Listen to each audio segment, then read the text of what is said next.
All right, so the recording is going now. Okay, so today I am talking about, well, we're talking about Venus and how she has showed up in mythology for thousands of years in her journey. And I'll get to the chart on the screen in a moment. It's basically a chart of her, of how she appears in the sky and in front of us. But first, I want to start, because we usually have been starting these calls with just talking about the current moon cycle. And I want to mention first that the equinox was on Thursday. The equinox, in other words, the time where light and dark, night and day are totally in balance. We have equal night, equal day. And that was just on Thursday, the 19th of March this year. And so that's, you can think of that like the sun's phase. So we're at that sort of first quarter of the sun where it's just coming to light with that half light, half dark phase. And now in terms of the moon, we're almost in the balsamic moon phase. The balsamic moon phase is when the little crescent moon starts to disappear from the sky just before the new moon. And so it's a time of finishing, it's a time of stillness, it's often a time of turning inward. And as we've been doing every week in this group, you can get a sense of what is my creative energy like? What's the quality of my writing? And I don't mean good or bad, but I mean, is it more internal? Is it easier to write? Am I feeling more creative, less creative? You know, just getting a sense of how our creative energy works with the cycles of the moon. The new moon is Tuesday, and it's in the sign of Aries, which is the beginning of the zodiac year. So we're also kind of closing out the zodiac year with the end of the Pisces season. So this is also kind of another way of thinking about sort of that little finishing in the cycle, just as with this ending of the moon cycle. So now we're going to talk about Venus. Venus has been kind of a guidepost for mythology for millennia. And the myth we're going to talk about today is Inanna, called the Queen of Heaven, or Queen of Heaven and Earth. And this is one of the books that I draw on, and this has the actual transcription and translation of the myth and the poems in it. And I'll put this in the, I'll put the title of the book in the follow-up email. And then the other book I'm drawing on today is called The Light of Venus. It's by Adam Gainsbourg, and it's his study of Venus over a long period of time, and then his sort of both experience and imagining of the different phases of the Venus cycle. And this chart, actually, I drew it, but I borrowed a lot of the idea of it from him. So the chart in front of you shows, as I said, kind of Venus's journey through the sky. And she has, within a 19-month period, there are 2 conjunctions. And I know we talked about this in one of the earlier weeks, 2 conjunctions between Venus and the sun, the exterior on the other side of the sun from us, and then the interior on this side of the sun from us. The interior junction, in which time she's moving forward, is the time of her underworld journey. That is here. And then the exterior junction on the other side of the sun is when she's going retrograde and meets back up with the sun kind of at the end of her cycle. And that initiates a new cycle. And again, every 19 months. So once she has done that exterior conjunction, she rises, she's still going retrograde, but she comes up high in the eastern sun, or in the eastern sky, as a morning star. And that's the beginning of the mythological journey that we're talking about. As here she is as the morning star. You can think of this as the Queen of Heaven. So at her highest point in the sky, she's the Queen of Heaven. And just kind of a geek note is that she's never very far away from the sun. Venus never gets more than about 47 or 48 degrees from the sun. And that's true. Mercury's also one that doesn't get very far, and Mars. But so she never gets very far from the sun, and then she begins her journey. This is her height. At this point, after she's risen to be the morning sun, she gets at about her maximum distance from the sun, about 47 or 48 degrees. And then she descends into the, over time, over several months, down through the sky and gets closer and closer and closer to the horizon, and meaning closer and closer and closer to the sun. And when she gets within about 13 degrees of the sun, she becomes invisible because she's too close to the sun and you can't see her light. The sun is coming up as she's right there next to it. And then she meets with the sun again, and this is the underworld period. As soon as she comes below the horizon and becomes invisible, this is the mythological underworld parallel. Then she meets with the sun, and that's an initiation of sorts. And that's that, as you'll hear in the myth, that's when, in this case, the sun would be the lord of the underworld. Although I often tell this story with Pluto as the lord of the underworld, just for the symbolism. But the actual initiation is Venus coming together with the sun, and then she begins to rise again, still moving direct, rise again in the western sky at sunset as the evening star. So she starts as a morning star, as the queen of heaven. When she rises as the evening star, she's would be considered the queen of heaven and earth because she's been through that transmutation in the underworld. The other terms for her, morning star is considered the warrior side of the goddess. And then the evening star is often considered the lover aspect of the goddess. Those are other ways of looking at Venus. So she comes back up and then reaches her highest distance again from the sun, and then begins to drop down, and then goes very quickly here when she goes retrograde back to this. This would be the same conjunction here and here. So that's what her journey looks like in the sky.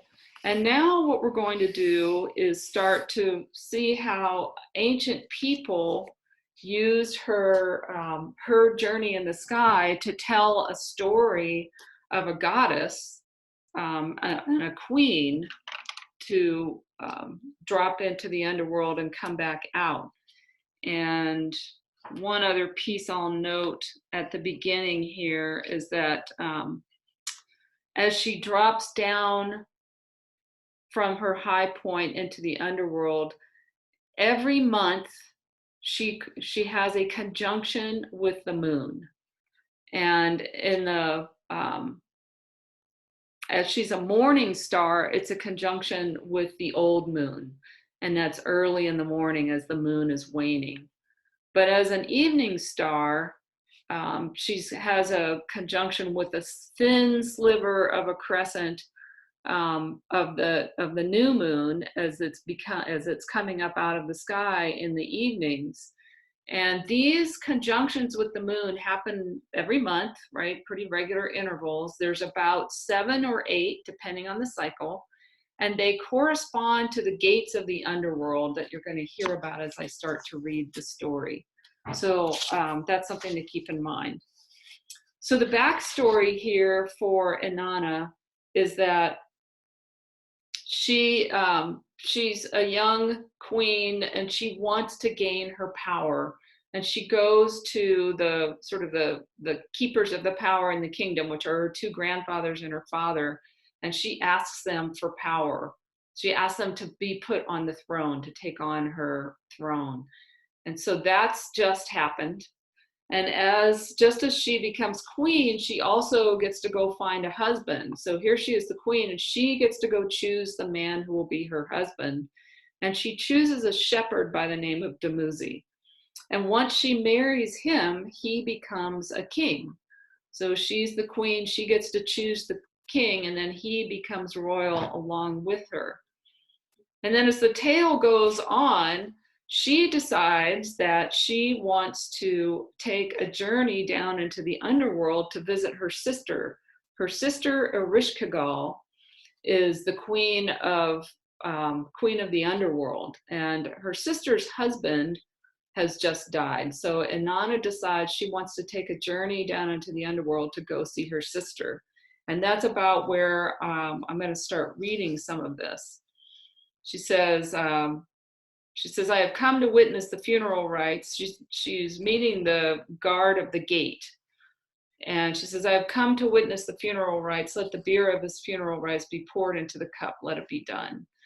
And Nettie, who's the guard of the underworld gates, who works for Ereshkigal, says, stay here, Inanna. I will speak to my queen. I will give her your message.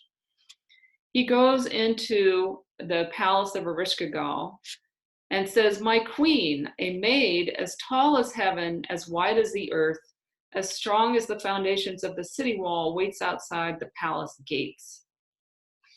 And he says, on her head she wears the crown, across her forehead her dark locks of hair are carefully arranged. And then he goes through and describes her appearance and all the trappings of power she wears, the beads and the robe and the scepter. When Ereshkigal heard this, she slapped her thigh and bit her lip. She took the matter into her heart and dwelt on it. Then she spoke. Come, Nettie, my chief gatekeeper of the Kur, the underworld, heed my words. Bolt the 7 gates of the underworld. Then one by one, open each gate a crack. Let Inanna enter. As she enters, remove her royal garments. Let the holy priestess of heaven enter bowed low. So Nettie heeded the words of his queen and bolted the 7 gates of the underworld. Then he opened the outer gate and he said to the maid, come, Inanna, enter. When she entered the first gate, from her head the crown was removed. Inanna asked, what is this? She was told, quiet, Inanna, the ways of the underworld are perfect. They may not be questioned. When she entered the second gate, from her neck the small lapis beads were removed. Inanna asked, what is this? She was told, quiet, Inanna, the ways of the underworld are perfect. They may not be questioned. When she entered the third gate, from her breast the double strand of beads was removed. Inanna asked, what is this? She was told, quiet, Inanna, the ways of the underworld are perfect. They may not be questioned. When she entered the fourth gate, from her chest the breastplate was removed. Inanna asked, what is this? She was told, quiet, Inanna, the ways of the underworld are perfect. They may not be questioned. When she entered the fifth gate, from her wrist the gold ring was removed. Inanna asked, what is this? She was told, quiet, Inanna, the ways of the underworld are perfect. They may not be questioned. When she entered the sixth gate, from her hand the lapis measuring rod and line was removed. You might think of a staff or a scepter. Inanna asked, what is this? She was told, quiet, Inanna, the ways of the underworld are perfect. They may not be questioned. When she entered the seventh gate, from her body the royal robe was removed. Inanna asked, what is this? She was told, quiet, Inanna, the ways of the underworld are perfect. They may not be questioned. Naked and bowed low, Inanna entered the throne room. Ereshkigal rose from her throne. Inanna started toward the throne. The Anuna, the judges of the underworld, surrounded her. They passed judgment against her. Then Ereshkigal fastened on Inanna the eye of death. She spoke against her the word of wrath. She uttered against her the cry of guilt. She struck her. Inanna was turned into a corpse, a piece of rotting meat, and was hung from a hook on the wall. So we can tell that Ereshkigal is not messing around, and the underworld is not a place to be trifled with. But Inanna, the other piece of the backstory here is that Inanna, before going down into the underworld, had talked to her trusted servant and said, if I do not come back after 3 days, send help. So after a couple of days, her servant, Ninshbur, started to worry and began looking for people to help her to get Ereshkigal back. And she went to some of these kings of wisdom, and by the time she got to the third, the king who was the king of wisdom, Anki, decided to help her. And what he did was he took the dirt, he brought forth the dirt from under his fingernail, and he created two creatures. And both of those creatures were neither male nor female. And he gave them the order to go down into the underworld and to sit with Erishkigal. And whatever Erishkigal said, whatever the queen of the underworld said, to mimic her, to play it back to her. And the other piece of the story here is that not only had Erishkigal just lost her husband, but she's also giving birth. So she's making, as this says, the cries of a woman about to give birth. So go down, and every time Erishkigal says something, then say it right back to her, and then accept no gift but the release of Inanna. So these creatures go down into the underworld, and they sneak down in there. They meet up with Erishkigal, and as she moans, "Oh, oh, my inside," they sit with her and they moan, "Oh, oh, your inside." As she groans, "Oh, oh, my belly," they groan, "Oh, oh, my belly." And when she says, "Ah, my heart," they say, "Ah, your heart." And then she stops. She looked at them. She asked, "Who are you, moaning, groaning, sighing with me? If you are gods, I will bless you. If you are mortals, I will give you a gift." And then she starts, Erishkigal begins to name the gifts that she wishes to give these two creatures. And each time they say, "We do not wish it. We do not wish it." Finally, she says, "Speak then, what do you wish?" And they say, "We wish only the corpse that hangs from the hook on the wall." And Erishkigal says, "The corpse belongs to Inanna." And the two creatures say, "Whether it belongs to our queen, whether it belongs to our king, that is what we wish." And the corpse is given to them, and they sprinkle Inanna's corpse with the water of life and the food of life. She comes back to life and begins to come back out of the underworld. But the tale is not quite finished, because she's told that nobody comes from the underworld unmarked. Nobody is allowed to come down and receive the powers of the underworld and then to come back up and out. And they tell her she must leave somebody in her place. She must take somebody back down in her place. And so Inanna comes back up and out of the underworld. She comes back up through the seven gates. She puts on her trappings of power as she comes back up.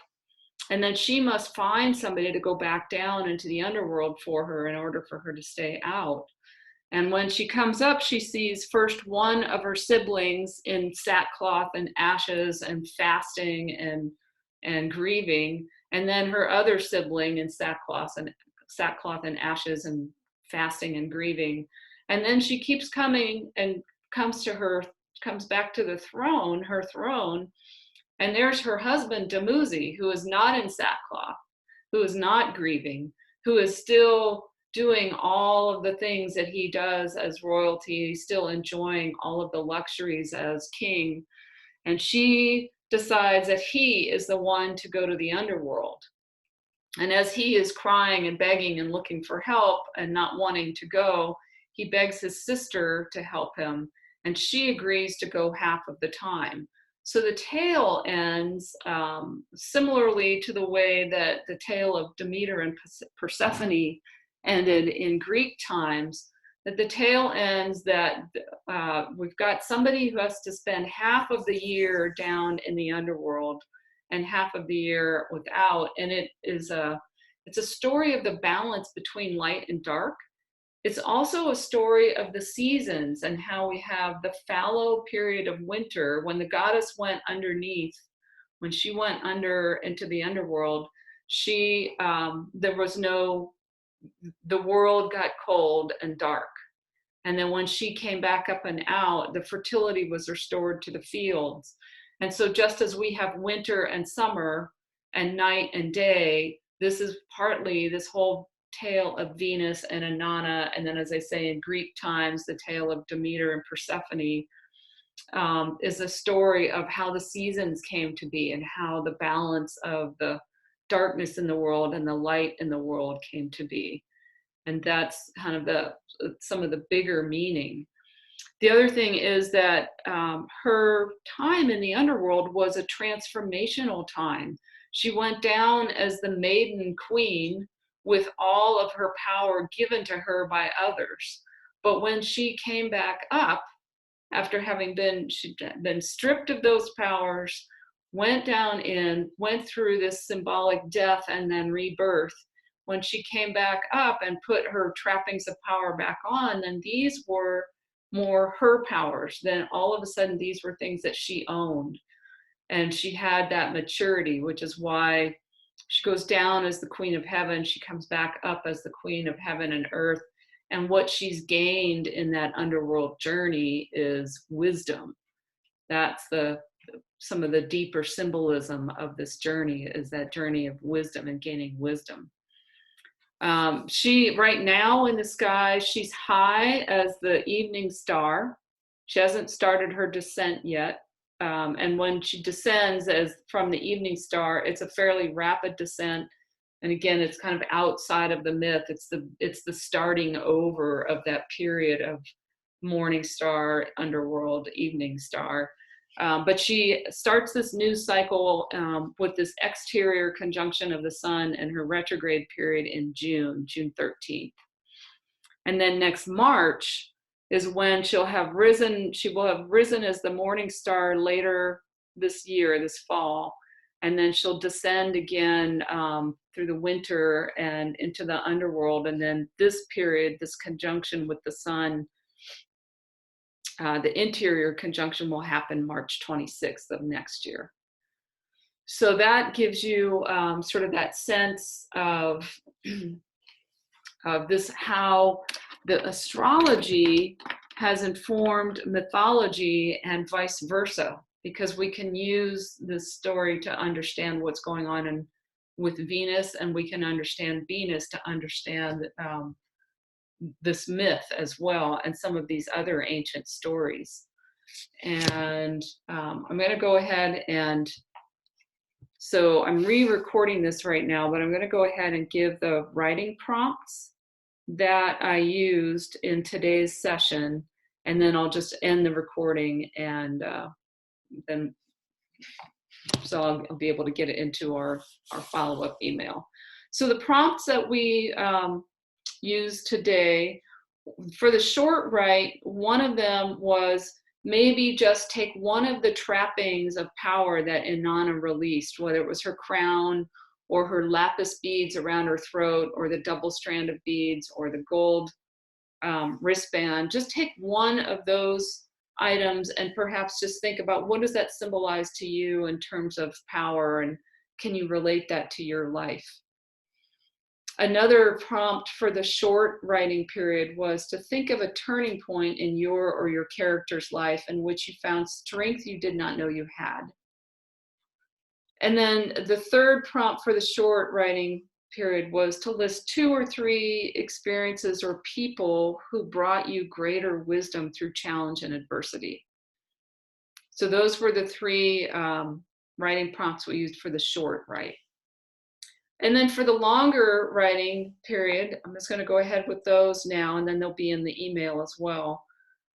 One prompt, one way in for the half-hour writing period, or anything, of course, if you're listening to the recording, any period that you'd like, was to begin with this line: "For the ways of the underworld are perfect, they may not be questioned." For the ways of the underworld are perfect, they may not be questioned. That's one potential writing prompt. Another would be, write a story of a heroine who enters a dark place to take on a monster. When she comes out from that dark place, what has she gained? What has she accomplished? How is she different? And then the third prompt for this long one is, write about someone or something that you or your character thought was a monster, but found later was simply struggling with grief or hurt. So those are the 3 prompts. And then that's the story for today. And I'm going to stop the recording now.